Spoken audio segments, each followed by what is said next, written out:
If you've ever seen the planet Saturn in all of its glory, you know that it's surrounded by some beautiful rings. In fact, Saturn has more than a dozen known rings that are at least a few miles wide. But these rings aren't just pretty to look at. Scientists can learn a lot about the planet itself by studying them.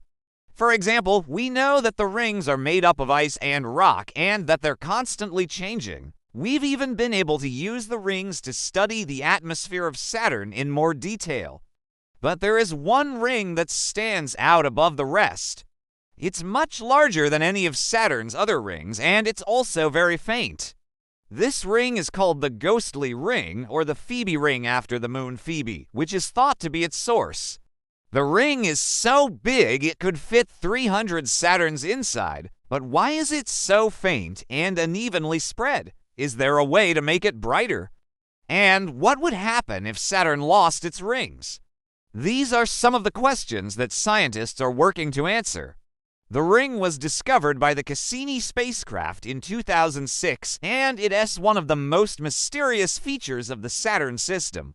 What makes it especially strange is that it doesn't seem to be attached to the planet. In fact, it looks like it's made of two separate rings that are orbiting around Saturn at different distances. The inner ring is only about 500 miles wide, and it's fairly bright, but the outer ring is over 34,000 miles across, and it's much fainter. That's why the ring is sometimes called the halo or the corsair, because it looks like a faint cloud around the planet.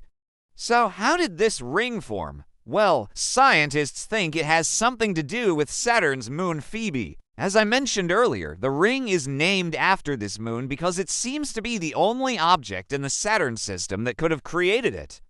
Phoebe is a small, irregularly shaped moon that's about 11 miles wide. It orbits Saturn from a distance of 21,700 miles away, and it takes 14 years to complete one orbit. This means that Phoebe comes close to the equator of Saturn every time it orbits, and it is likely that the moon's gravity has caused the planet's rings to bulge at certain points. In addition to its unusual shape and orbit, Phoebe is also very dark.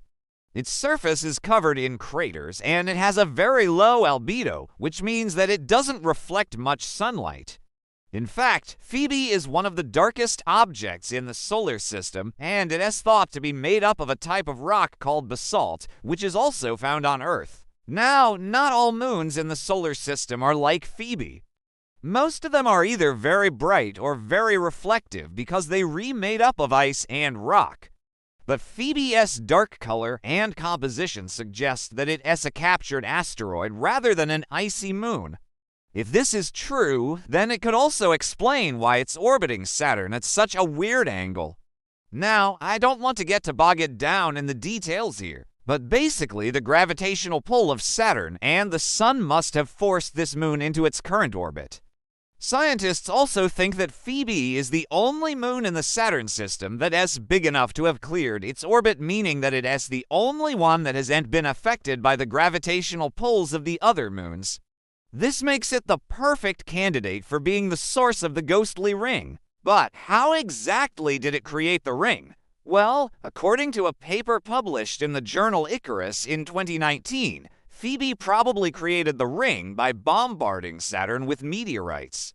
As the moon orbits the planet, its gravity would pull up rocks and dust from the planet's surface and fling them into space. Over billions of years, these rocks would have built up into a thin, dark shell around the planet. This explains why the ring is so faint and unevenly spread. It's not actually a solid structure, it's just a bunch of small pieces of debris floating around Saturn. Now, the fact that the ring is dark also makes sense if it is made up of rocks from Saturn's surface. The planet itself is fairly dark compared to Jupiter and Neptune. So it's likely that the rocks and dust that make up the ring would also be dark. Of course, this is just one theory to explain the origin of the ghostly ring. There are other ideas out there, but this is the most popular one because it's supported by evidence from Cassini. For example, the moon's orbit matches the orbital period of the ring, and the fact that the ring is dark and opaque supports the idea that it is made up of rocks. But there's still a lot that we don't understand about the ring. And that's one of the reasons why Cassini will continue to study it.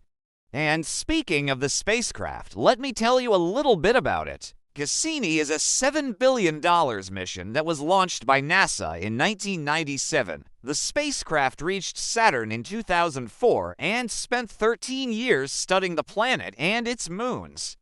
Cassini made many amazing discoveries, including the fact that Saturn's moon Titan has lakes made of hydrocarbons. But the spacecraft also made some unexpected discoveries, like the ghostly ring. Cassini wasn't supposed to find anything like this, but it was so surprised that it spent several months studying it. And now that Cassini is out of fuel, it's up to the James Webb Space Telescope to continue the work.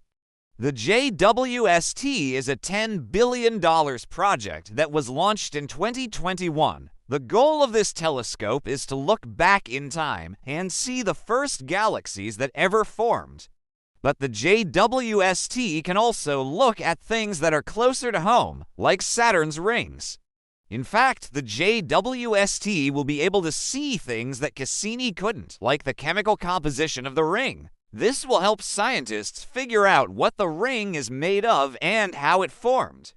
Now, you might be wondering why scientists are so obsessed with Saturn's rings. After all, they're just a bunch of rocks and ice. But they're actually one of the most important features of the Saturn system. That's because the rings are thought to be one of the keys to understanding how planets form. By studying Saturn's rings, scientists hope to learn how the rocky material that makes up the Earth and other planets came to be surrounded by ice.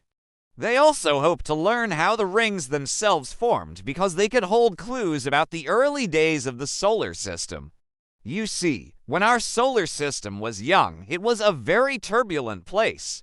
There were lots of comets and asteroids flying around, and the planets were still forming. Today, however, things are much calmer, so by studying the rings of Saturn, scientists hope to get a glimpse of what the solar system used to be like. They also hope to learn more about the planet Saturn itself. The rings are thought to be the key to understanding how Saturn became the beautiful planet that we see today. They may also hold clues about the planet's atmosphere and its magnetic field. Overall, Saturn's rings are one of the most exciting features of our solar system, and scientists are just beginning to scratch the surface of what they have to teach us. So keep an eye on the JWST. It's sure to make some amazing discoveries in the years to come. Now, if you want to learn more about the James Webb Space Telescope, I highly recommend checking out this video right here. I'll see you next time. Thanks for watching.